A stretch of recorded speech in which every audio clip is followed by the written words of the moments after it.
Welcome to Just Like Nana. So thrilled to have you here today. We have the coolest guests. You're going to love Annie Brook. She's amazing. Before I jump into Annie's background, would love if you have a grandma or grandma-like person or elder in your life that's part of your family or part of your chosen family or your community, just to take a moment, whether it's today or this weekend, to say, hi, how you doing? And I'd love to hear a cool story you want to share with me, because people who've lived decades and decades have cool stories. It is a given. So I hope you're able to connect with someone and enjoy one of those stories. Very excited today to have Annie Brook with us. Annie is a psychologist, educator, and author. She has decades of experience helping adults, parents, and therapists heal trauma through the body, not just the mind. She specializes in somatic and developmental trauma.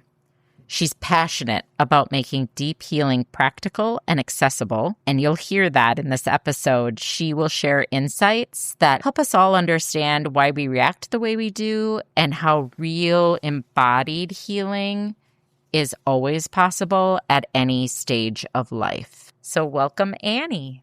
Thank you so much. I'm glad to be here, and I like what you help people figure out. I love what you help people figure out, and so excited to share that with everyone. If it's okay, we like to start the episode with, do you have a favorite or powerful memory of one of your grandmas? And what did you call your grandma? Sure. My grandma, my father's mother, I called her Grandma, and she used to drive from Ohio all the way to Florida to see us kids. And they used to call her, they said she had a lead foot because she would make it in an amazing amount of time, that long drive. And one time she was on a bridge and her little car flipped over on the ice, but she was fine. And the next time she showed up in a big, brand new, heavy Mercedes.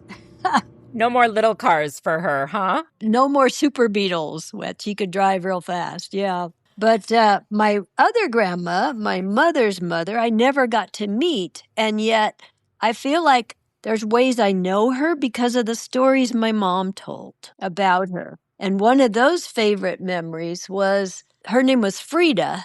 And Frida and Georgie, my grandparents, had a little delicatessen in the German ghetto section of New York City. And every Friday, my grandma would put out her hand and George would put money in it. And then she'd wait until he put more money in it. And then she'd take my mom, and my mom had two sisters, the girls, and they would go buy groceries for everybody. And then they would just walk around the neighborhood on Friday night and just sort of casually drop off these bags of groceries. And I just loved that, they weren't wealthy people. They were just what you do with neighbors, how do you help out your community? So that's another favorite memory of a grandma who came alive for me because of the stories. That is such a cool story, and how powerful for your grandma to be showing her daughters, this is what it means to be a neighbor, and this is what we do in community. Yeah, it really touched my heart.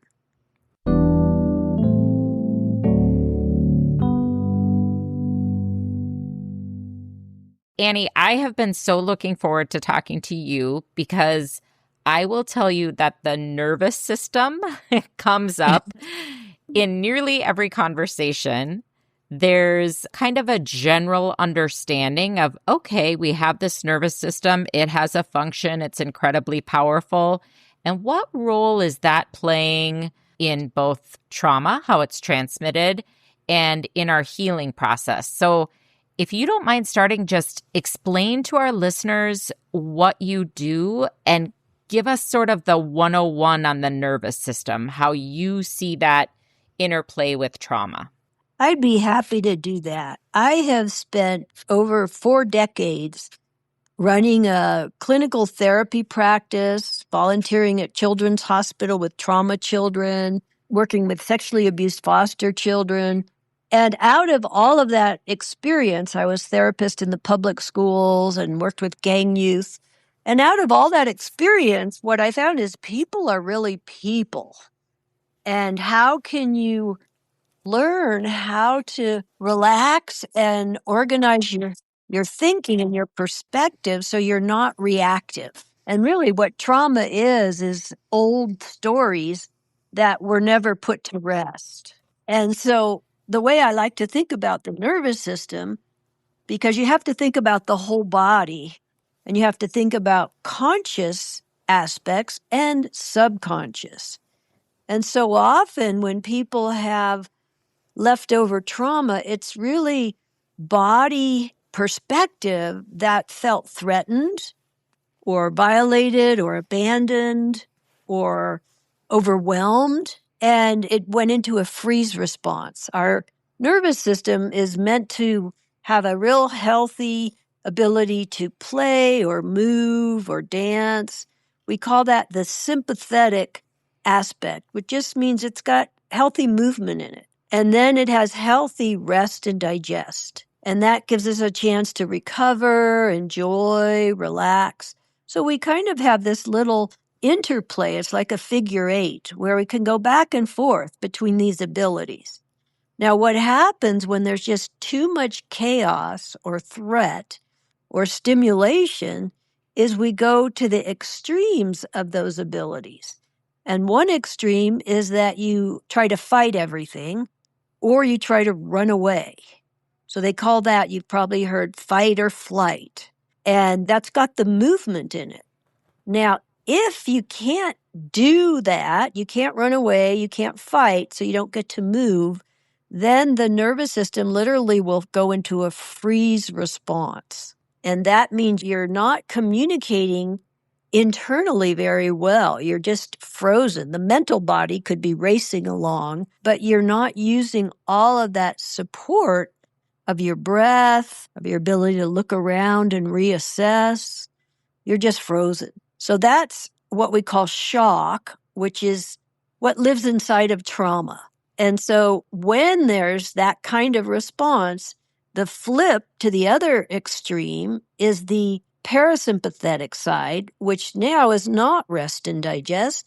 It becomes catatonic, meaning you don't move.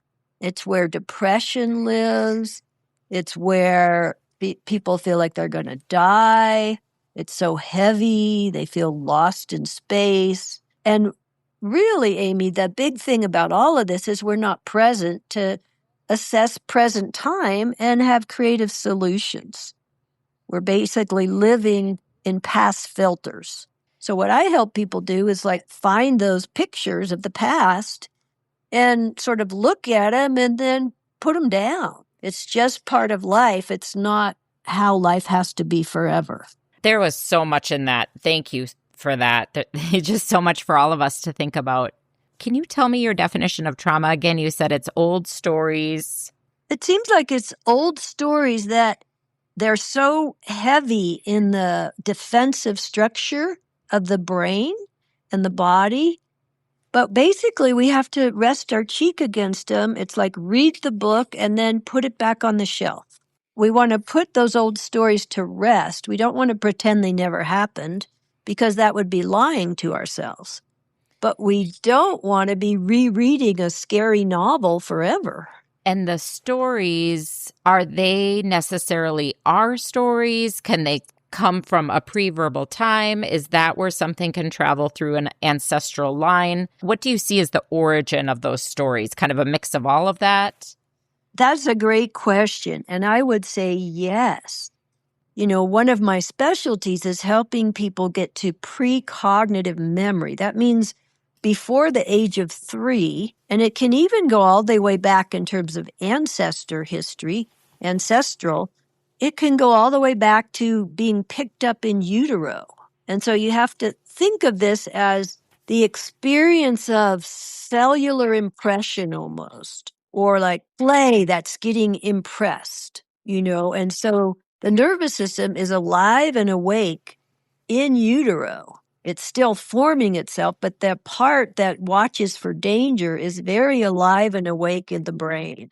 And that part is called the amygdala. It means the security chief, and it could get hypervigilant, but it recognizes if you're safe or if you're in danger. And so that's why impressions that happen all the way back to prenatal time can be put to rest if you know how to imagine and listen to the story. It's like, okay, little baby inside of mama, what did you do when mama was so anxious because dad was away, in the military or something like that? It's like, what did you do with those impressions? Another way to think about it, Amy, is that precognitive means we don't have context. Like, we don't know that, if you're left in the nursery for overnight, that tomorrow they're going to take you back to your mother. The baby has no idea that tomorrow is going to happen. And so it has a raw kind of sensory input. And the baby doesn't have the context of time or, what season. It doesn't have context. So then that little baby will think it's the whole world forever. Like, I will be abandoned forever. And some adults live their life that way. Yeah. That's what I was Right. thinking when you were saying it, well, gee, I'm 54 and I still sometimes have to remind myself, wait, this isn't forever. Good. Yeah. And that's how we get healthy, is we can remind ourselves. Sometimes I like to help people find those stories, discover them, because if you can rest your cheek against your own story with compassion and not self-criticism or judgment or blame, it's so much better. Because the brain, when it understands, that's what this is from, it relaxes. I want to talk about that because, some of these stories, if they're coming through an ancestral line or they're happening when you in this lifetime are pre-verbal, we have, as you said, sort of the cellular impression or the sense of the story, but sometimes the words for the story are lacking. And just kind of as humans, we tend to think in words and in stories. And so we sometimes feel very frustrated when we don't have words, can't tell a linear story about, I understand that I'm thinking X because Y happened. How do you sort of help people to access those stories? And how can we shift our thinking about, we don't need words for the stories, we can look at this instead? Yeah. What this is actually paying attention to sensory feedback. Like, my heart is racing. Okay, then it means I need to take a breath and slow down and look around. We can use our body as a recalibration. So if we don't know the story, our body knows it. And we don't have to get all the details. What we want to be able to do is readjust our internal state so we are thriving in life, so we're comfortable, so we're not withdrawing under threat. The idea of staying present and being able to tolerate discomfort without getting triggered and going back to default habit behavior. I love that notion of the body knows and listening to your body. And as a person who, as a kid, I didn't grow up playing sports. I wasn't real athletic. So kind of in my brain, I was the kid at the library reading the books. Oh, yeah. As I've gotten older, I've just more and more appreciated, there's this whole other entity hanging out with me during my entire life. It's my Right. body. And it Yeah. has a lot of information to share with me. And I think, does that kind of disconnect? I mean, I'm oversimplifying it, but that disconnect between brain and body, is that sort of when you're in that freeze state and you're not able to kind of access all information that's being presented to you? It sure is. And we call that in psychology dissociation. And I've been studying this for years because I work with children, I work with families, adults, couples, and I've come up with about 4 or 5 different ways people dissociate. Like one little kid who was adopted, he was 11 years old. And I know from my work with adoptees how big a wound that abandonment is because it's got so much in it. You're usually, in terms, if you think of sensory, a baby who lives 9 months in utero, it gets very used to the rhythm, the voice, all of the sensory input from their birth mother. And then after birth, all of a sudden they have to readjust to a whole different experience. And they often have a very deep feeling that there's something wrong with them. They did something wrong. So this kid would have high arousal. He'd go into the fight-flight response, and he'd have temper tantrums. And then in my office, he was in the waiting room having a temper tantrum, and I came out, and his mom, there he was. He couldn't get off the floor now.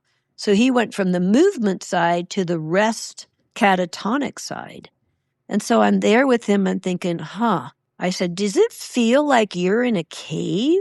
I said, where are you? Are you in a cave? And he nodded his head, yes. And I said, well, then I thought to myself, abandonment and being alone is the scariest thing for the adoptive baby. And so I said, is it okay if I imagine I put my hand in the back of the cave so you're not alone? And so I just kind of energetically thought about that and kept my hand there and stayed connected with this child. And all of a sudden he starts blinking his eyes, and I said, what's happening? He says, I'm feeling warm now. And that told me on a very physical level, he was thawing out from the freeze response. Somehow my hand at the back of the cave was giving him connection, which was giving him a way to come back from being dissociated. And so many people will withdraw into a cave. Some people will fly up onto the ceiling and watch from above. Some people feel like they get lost in the universe. They don't know where they are. So I have different tools people can use to help bring themselves back. And it's almost like you're confused and all of a sudden you have clarity again. Or you don't know where you were, but I'm fine, here I am. And that's the goal, is to help people not have to dissociate in order to problem solve, but to stay present and use their words, use cognition, which we have now, and use healthy emotions.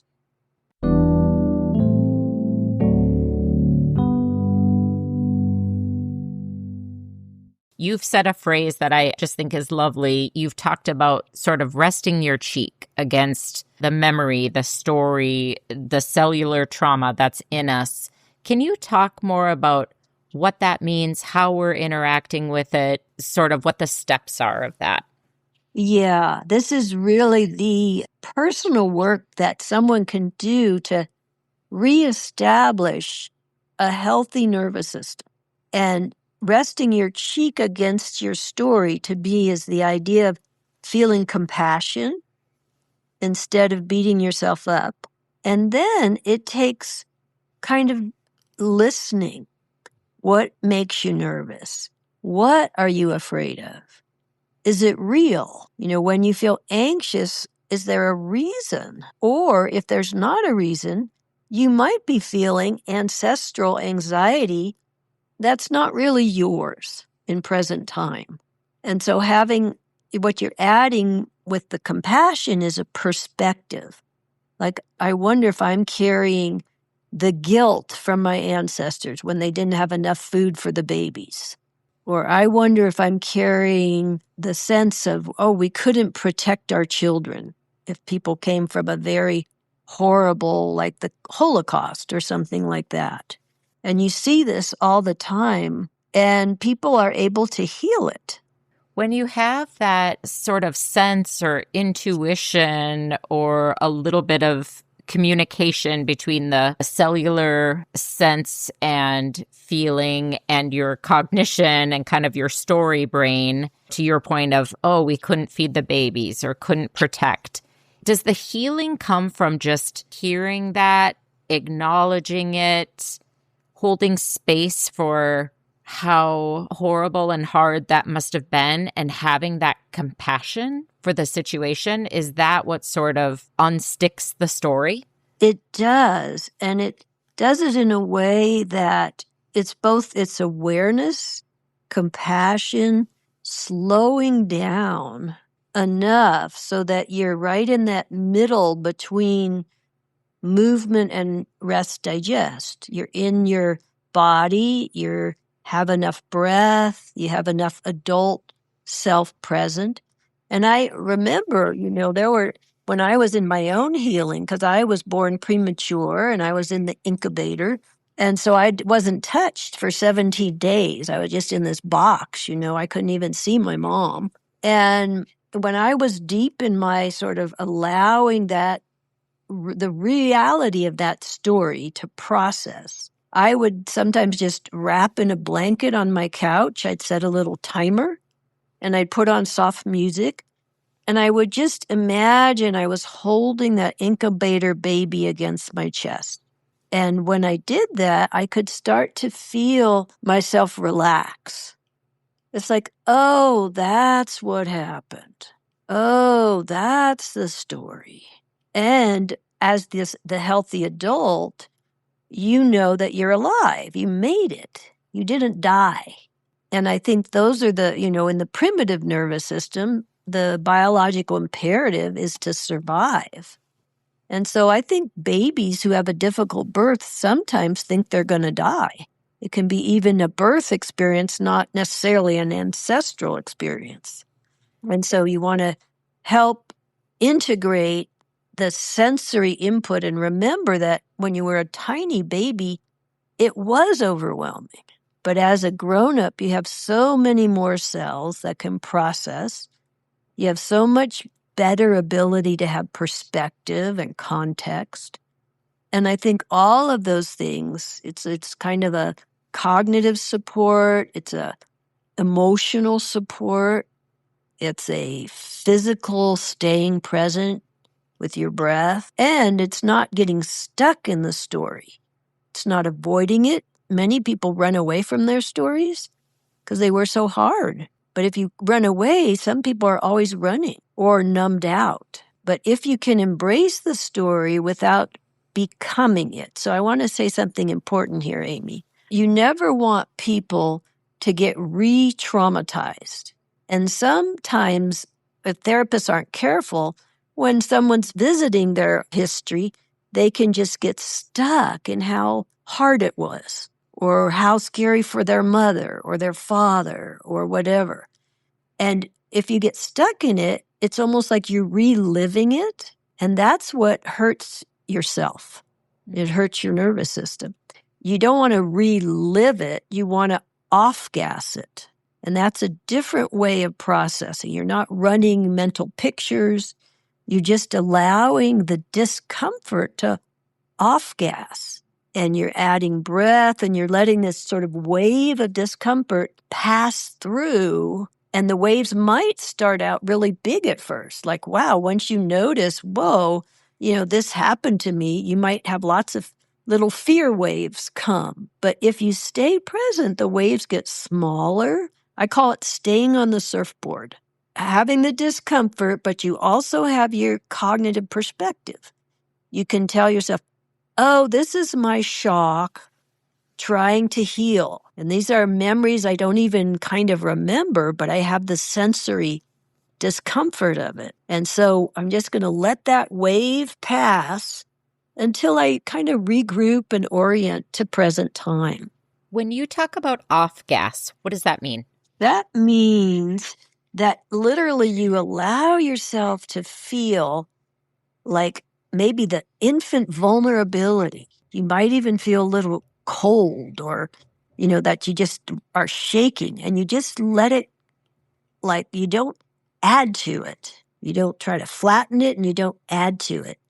So I call that off-gassing. And what I really think it is, and I'm a geeky sort of neuroanatomist. I study all this stuff and explore it. And I've had decades of training in body-mind centering and movement perspective. And what I think happens is that anytime that freeze response happens, we don't process the emotions that are right there with it. And there's a book called Molecules of Emotion where Candace Pert was the scientist who wrote about this in the 80s. And she said, well, emotions actually have a chemical component. And so I started thinking about that. And I was like, oh, I bet that component just stores in the body until you're ready for it to integrate and process. And I think the off-gassing is literally those chemicals that were kind of stuffed into the body and frozen are starting to thaw out and express and resolve. So I call it metabolizing. You have to let the body metabolize as well as get perspective mentally. Otherwise, your body will still feel all these weird activations. And as you're metabolizing, that is then leaving your body on some cellular level. Yeah, it is. It's leaving because, one, you're integrating it, and the next wave of fear or whatever emotion it is will not be as big. It gets smaller and smaller. I do want to make one observation, and then I have a question. When you talked about it gets smaller and smaller, you've talked about when we ignore it, we can spend time running away, we can spend time frozen.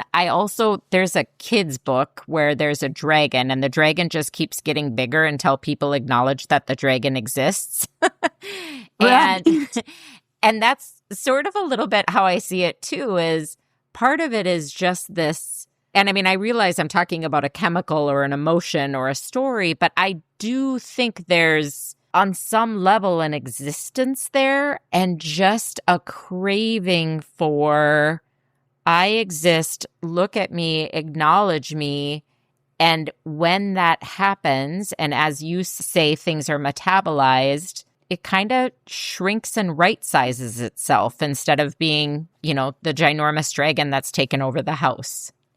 I love this. This is a wonderful example of what I call existential shock. It's so big and it will take over the house.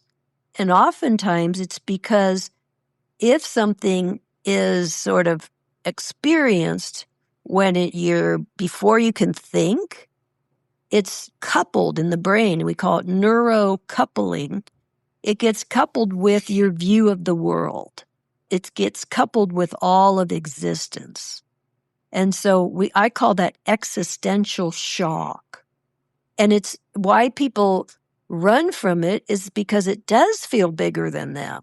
It feels like they can't do anything about it. They got to get away. But what I have people do, and if anyone's listening, you can just try this, is that if I'm working with someone and I see that they're in that existential shock, and I know it because people say, well, it's too big or I can't do anything about it. Then I say, okay, I'm going to go out to the edge of the universe and I'm going to put my hands outside of this shock and we're going to condense it.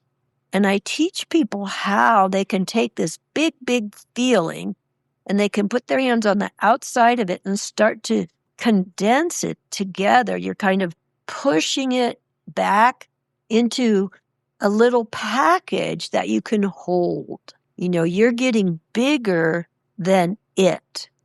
Because if it's bigger than you, it's too much.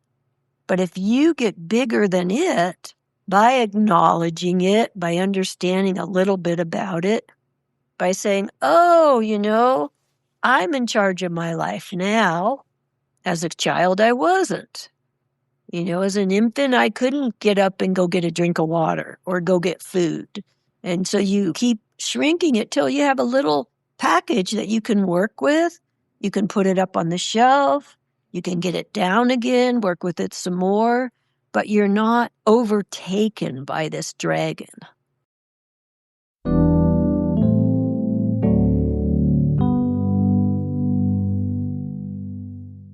a word I've heard you use a few times is compassion. And I would love if you can just address one, the compassion for ourselves and the story that's in us. And also, I hear a little bit of perhaps compassion for others that have been involved in our stories. So, for example, you told us about the child who was adopted. So, and life is complicated, right? Things aren't Yeah, always, life is complicated. yeah, things aren't good or bad, black or white. They're not polar opposites. Instead, there's always a lot going on in any situation. So, sort of, and I am not attempting to speak for every person's story. Sometimes we need a healthy distance and a boundary between perhaps people who have been involved in some trauma in the past in our lives. And sometimes we can perhaps find a way to have some compassion around some of those situations. So I would just love if you could kind of talk about that compassion piece, both for ourselves and for others. Yeah. And I think there's a few tools that help us to feel safe enough to stay, what I call it is stay relational. Like stay in relationship. You don't stay in a relationship if it's life threatening. But if it's somebody like your parents who, in a way, did the best they could, perhaps, I'm not, you always have to listen to each person's story, but sometimes parents didn't know how to do anything any different. And if you spend your adult life mad at your parents, that hurts you. It hurts your family, sense of family. And so that forgiveness and compassion isn't something you can just try on. You have to actually get to the bottom of it, where you can realize you're okay and that you can have what I call a healthy hula hoop. Like I say to people, imagine you just can have a hula hoop around you that gives you breathing room. So you have enough breathing room so you're not triggered by other people. And sometimes you can have healthy conversations and solve an experience from the past, get a dialogue about something that happened that was difficult. And that's always wonderful because it usually brings people closer together. Other times, you can resolve something with your cognitive understanding and tolerate good enough parents so that you're not always, or you, I don't mean to point the finger, but it's like, it's like you don't end up blaming people. Because blame is not healthy to be stuck in blame. I want to just acknowledge, that blame piece. It can be really hard because I think, and this is me, I have not spent 4 decades studying what you have studied, so I am not professing that this is some sort of expert opinion. It's just my lived experience is that sometimes when you're in that blame, it's kind of like an armor because you feel deep down, if this happened, it must have somehow been my fault. And that feels too big to hold.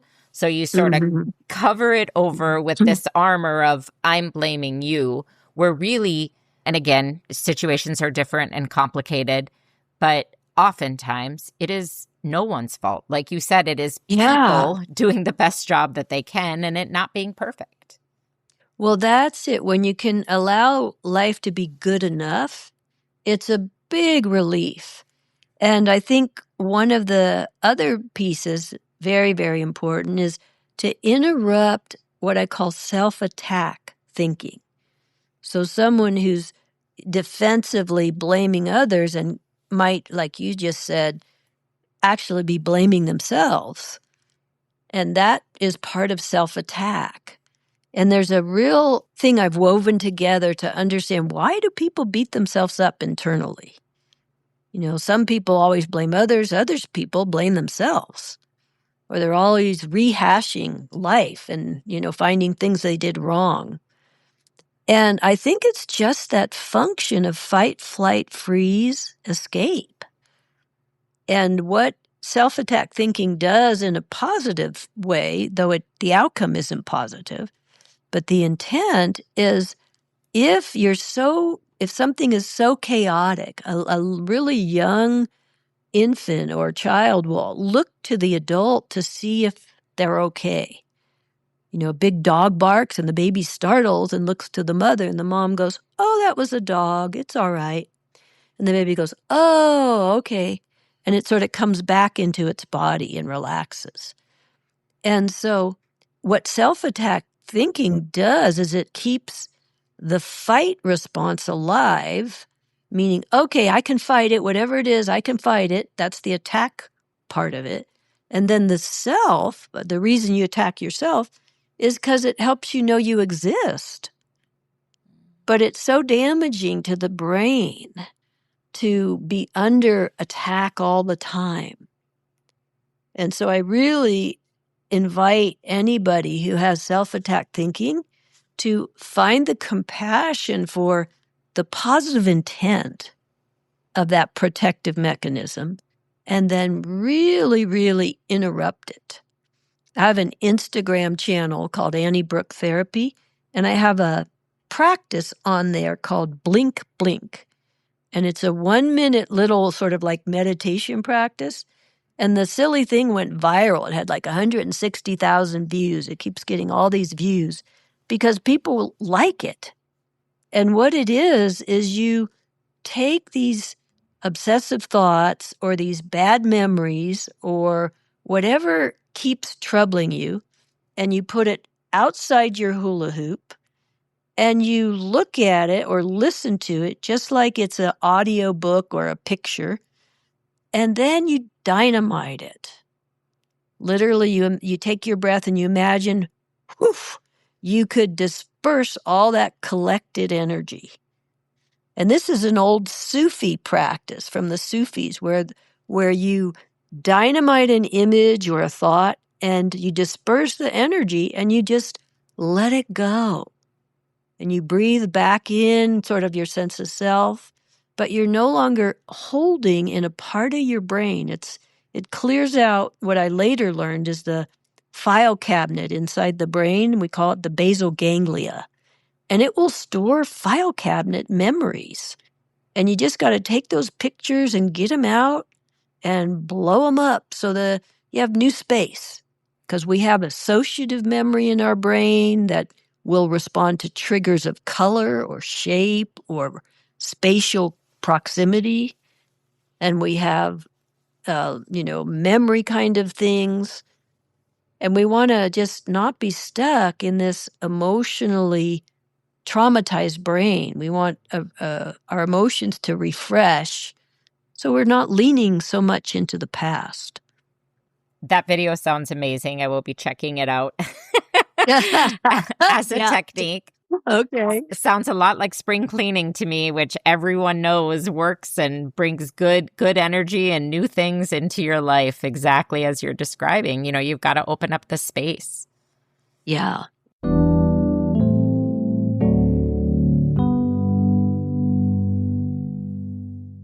What do you think are a few first steps that listeners can take if they think, I think I might be stuck? There might be a little bit of what, Annie is talking about here. What are some steps they can take? And then how can people learn more from you? Because obviously this is the tip of the iceberg of what you have to offer and all of your wisdom. Well, for self, just kind of taking care of yourself throughout the day is learning to pause. Learning to slow down a moment. Because under threat, the brain and the nervous system will speed up, and that's the running away or the fighting. So just stopping in your tracks, slowing down, looking around is a great way to start to interrupt reactive thinking, reactive emotional habits, even reactive physical habits. And then if people want to study more with me, I have several trained therapists. I do online sessions, and I have online courses that are throughout the year. And in every course, it's very experiential. We do some real process work where people get to feel themselves change over time. And they're usually like a 10-week course or sometimes a 5-week course. But I give people skills. Right now I'm leading one called Healing Birth Trauma. And this is for adults who think that actually they might have had a difficult beginning or a difficult attachment time after they were born. And we just go back and go through it. And I have books that people can read. I have lots of ebooks. I have a free PDF library for people who enjoy reading, which has lots of articles about trauma. There's one for mothers who gave birth C-section called Finishing Your Birth Push. Or if you were born C-section, all that bottled up energy that didn't get to express. There's a way to move that back through the body in a safe way so that you don't shut down and go just to thinking. I love sharing tools and resources. So my Instagram account and then my online courses. And then if you want help one-on-one, I do have therapists available who have trained with me for years, and sometimes I'm available myself. I occasionally do in-person workshops. I lead these very small groups that are giving people the chance to actually go right into the felt sense of this distress and get support to let it go, to integrate it. That sounds amazing. And we will link all of the, the Instagram and your website and all of that in the show notes, so listeners will be able to access that. Well, thank you so much. Thank you, Annie. Thank you so much for being here with us today at Just Like Nana. So excited to have you here. I hope you enjoyed today's episode and that you can take away a little piece of something that makes your journey, your healing, your day, your family, just a little softer and brighter. If you enjoyed today's episode, please share it with a friend. Just Like Nana's theme music was written and performed by Carter Penny. Can't wait to talk to you next Friday.